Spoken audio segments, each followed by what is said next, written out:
Dalam nama Bapa, Putra, dan Roh Kudus. Amin.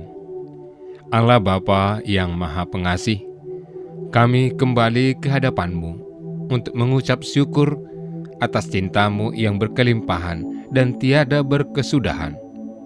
Bantulah kami untuk senantiasa mampu menemukan butir-butir kasih dalam setiap pengalaman hidup kami.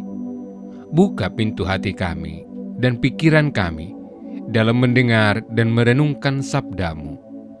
Semoga kami dapat menemukan cinta-Mu lewat sabda dan renungan yang akan kami dengarkan hari ini. Engkau kami muliakan, kini dan sepanjang masa. Amin.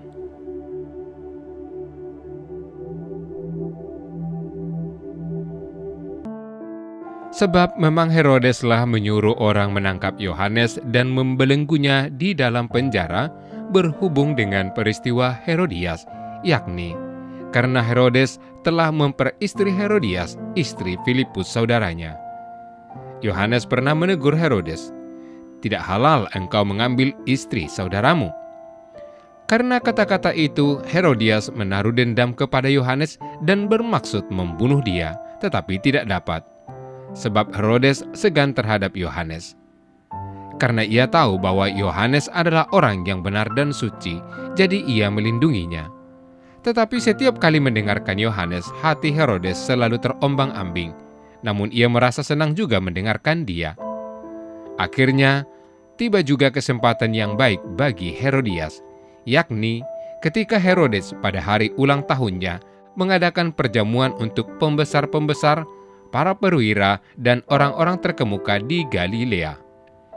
Pada waktu itu putri Herodias tampil lalu menari, dan ia menyukakan hati Herodes serta tamu-tamunya.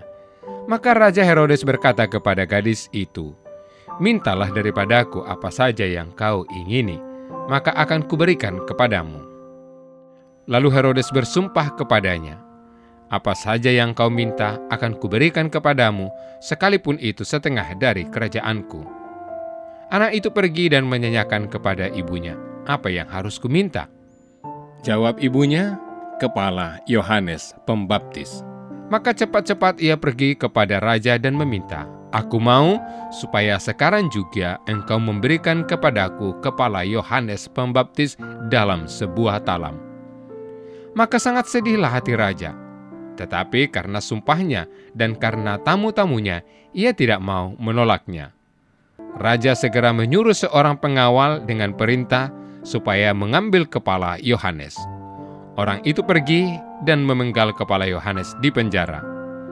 Ia membawa kepala itu di sebuah talam dan memberikannya kepada gadis itu. Dan gadis itu memberikannya pula kepada ibunya. Ketika murid-murid Yohanes mendengar hal itu, mereka datang dan mengambil mayatnya, lalu membaringkannya dalam kuburan. Demikianlah sabda Tuhan. Saudara-saudari terkasih di dalam Kristus, Herodes dan Herodias adalah gambaran yang mewakili banyak orang saat ini. Ketika mereka melakukan kesalahan dan Yohanes menegur, mereka tidak suka. Mereka merasa dihina. Maka Yohanes disingkirkan, dibunuh, karena Herodes sadar betul bahwa Herodias adalah istri Filipus saudaranya. Herodes tidak tahan mendengar teguran Yohanes Pembaptis. Jujur dengan diri sendiri, kita pun sering berbuat seperti Herodes dan Herodias, tersinggung dan sakit hati. Kalau ada orang yang menegur, mengkritik, padahal maksudnya baik, dia mengingatkan kita, dia menasihati kita agar kita sadar akan kesalahan dan dosa kita. Namun, kita tidak suka mendengarnya. Kita tidak mau menerimanya. Kita lebih suka mengikuti kemauan dan kekerasan hati kita sendiri. Kita tegarkan tengkuk kita bunuh nurani kita tidak mau mengaku bersalah. Sampai kapan kita akan bersikap demikian terhadap Tuhan dan sesama? Tidakkah kita ingin bertobat serta memperbaiki hidup kita? Mumpung kita masih diberi hidup, mari kita perbaiki hidup kita ini.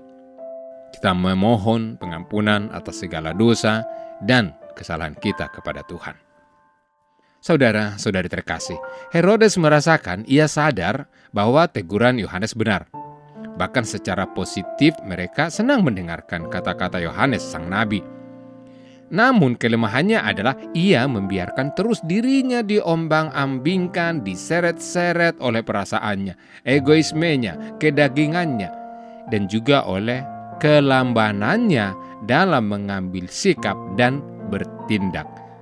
Akibatnya, setan menyelinap dan masuk dalam hidup, hati, dan pikiran serta keinginannya. Akhirnya, mempengaruhi hidupnya, bahkan menggiring hidupnya pada keinginan setan untuk menghilangkan sang nabi, yaitu memenggal kepalanya. Saudara-saudari yang dikasihi Tuhan, kita pun sering memperlakukan orang lain sesuka hati kita, tanpa menyadari bahwa orang lain pun punya pikiran dan perasaan. Kita merasa bahwa sudah menggaji orang itu bulanan, maka ia harus mengikuti keinginanku, perintahku.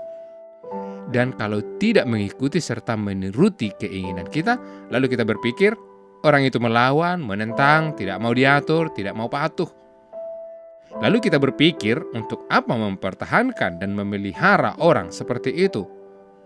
Tanpa dia, usahaku bisa beroperasi, aku bisa mencari dan membayar orang lain.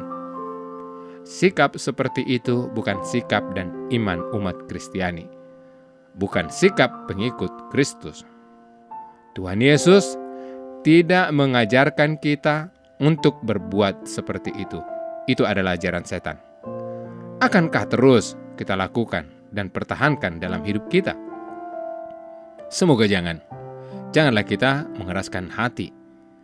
Marilah kita buka hati kita, pikiran kita, serta telinga kita terhadap suara Tuhan. Apakah kita sudah berusaha dengan sekuat tenaga menanggalkan dan membuang sikap kebencian, curiga pada orang yang telah berbuat baik kepada kita? Mari kita renungkan. Semoga Tuhan memberkati kita semua. Bapa yang terkasih, bantulah kami untuk meneladani segala hal yang indah yang telah dihayati oleh Santo Yohanes Pembaptis. Karuniakan kepada kami keberanian untuk bersikap keras dan tegas terhadap dosa dan kejahatan. Doa ini kami sampaikan kepadamu dengan pengantaran Putramu Yesus Kristus, Juru Selamat kami. Amin. Allah yang Maha Kasih, kami bersyukur atas rencana perjalanan apostolik Bapak Suci Fransiskus ke Indonesia. Semoga perjalanan ini menjadi pengalaman iman yang mempererat persaudaraan dalam keanekaragaman, memperkuat bela rasa kepada saudari-saudara kami yang miskin, lemah, tersingkir, dan menderita. Kami mohon kepadamu, berilah kesehatan yang baik bagi Bapak Suci, agar rencana kedatangannya menjadi berkat bagi gereja dan bangsa Indonesia.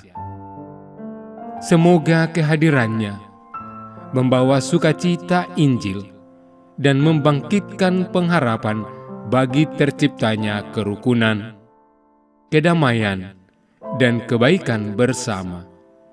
Bersama Bunda Maria, Ibu dan Teladan Iman, serta Bapak Yosef, mempelainya yang amat setia.